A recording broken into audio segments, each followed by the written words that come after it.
Guys ಹಾಸನಲ್ಲಿ ಈ 6ನೇ ತಾರೀಕು ಬಟ್ಟೆ 1000 ರೂಪಾಯಿಗೆ ಹತ್ತಲಿಕ್ಕೆ ಕೊಡ್ತೀವಿ ಅಂತ ಹೇಳಿದ್ರು.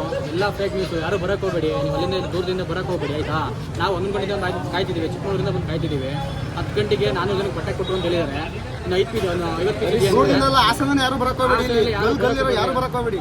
ಈ ಗಾರ್ಮೆಂಟ್ಸ್ ಅಂತ ಹೇಳಿ ಮಾಡಿದ್ದಾರೆ. ಸುಮ್ಮನೆ ಎಲ್ಲ ಜನಗಳಿಗೆ ಫೇಕ್ ನ್ಯೂಸ್ ಹೋಗಿದ್ದಾರೆ. ಈ ಥರ ಯಾರು ಫೇಕ್ ನ್ಯೂಸ್ ಕೊಡೋಕೆ ಹೋಗಬೇಡಿ. ನಿಮ್ ನಂಬ್ಕೊಂಡು ನಾವು ಬಂದಿಲ್ಲ, ನಾವು ದುಡ್ಡು ಕೊಟ್ಟೆ ಕೊಡಿ. ನೀವು ಫ್ರೀಯಾಗಿ ಏನು ಕೊಡ್ತಿದ್ದ ನಾವಿಲ್ಲಿ ಬಂದಿಲ್ಲ, ಓಕೆನಾ. ನೀವು ನಾವು ಅವರ ಕೂಡ ನೀವು 10 ಪೀಸ್ ಕೊಡ್ತೀವಿ ಅಂತ ಕೊಡ್ತೀವಿ. ವಿಡಿಯೋ ಮಾಡ್ಸೋಕೆ ಎಷ್ಟು ದುಡ್ಡು ಕೊಟ್ಟರೆ ಗೊತ್ತಿಲ್ಲ ನಮಗೆ. 1000 ರೂಪಾಯಿ ಹಚ್ಚೋದಕ್ಕೆ ಕೊಡ್ತೀನಿ ಅಂದ್ರೆ ಒಂದೇ ಒಂದು ಪೀಸ್ ಸಿಕ್ಕಿಲ್ಲ ಯಾರಿಗೂ. 11 ಗಂಟೆಗೆ ಬಂದು ವೆಯ್ಟ್ ಮಾಡ್ತಾರೆ ಸರ್. 11 ಗಂಟೆಗೆ ಬಂದು ವೆಯ್ಟ್ ಮಾಡ್ತಾರೆ. ಆಮೇಲೆ ಕೆಲಸ ಹೋದ್ರೆ ಅನ್ಕೊಂಡಿದ್ದಾರೆ. ನಾವು ಇಲ್ಲಿ ಬಂದಿವಿ ಅಂತ ಗೊತ್ತಿಲ್ಲ. 10,000 ಪೀಸ್, 10,000 ಶರ್ಟ್, 10,000 ಪ್ಯಾಂಟ್ ಅಂತೆ. ಬೇಡ, ಜನ ಕ್ರೌಡ್ ಕಮ್ಮಿ ಆಯ್ತು, ಈಗ ಕೊಡ್ಲಿ ತಗಲಿ. ಸುಮ್ಮನೆ ಹೇಳ್ತಿದ್ದಾರೆ. ನೀವು ಅಂಗಡಿಗೆ ಇನ್ನೊಂದ್ಸತಿ ಯಾರು ತಲೆನೋ ಈ ತರ ವಿಡಿಯೋ ಮಾಡೋದು ಬಿಡಿ, ಈ ತರ ಫೇಕ್ ನ್ಯೂಸ್ ಮಾಡೋದು ಬಿಡಿ. ಇದ್ರಲ್ಲಿ ಏನಿಲ್ಲ. ನೀವೇನು ಫ್ರೀಯಾಗಿ ಕೊಡ್ತಿಲ್ಲ, ನಾವು ಇಲ್ಲಿ ಬಂದಿಲ್ಲ. ನಾವು ದುಡ್ಡ ಕೊಟ್ಟೆ ನಮ್ಗೆ ಕೊಡೋದು. ನೀವು ಫ್ರೀಯಾಗಿ ಕೊಟ್ಟಿದ್ರೆ ನಾವು ಇನ್ನೂ ಜನ ಕೊಡೋದಾದರು. ಫ್ರೀಯಾಗಿ ಕೊಟ್ಟಿರಿ. ಬೆಂಗಳೂರಿಂದ ಬಸ್ ಹತ್ತಾರು ಹೆಂಗಸರುಗಳು, ಫ್ರೀ ಬಸ್ಸು.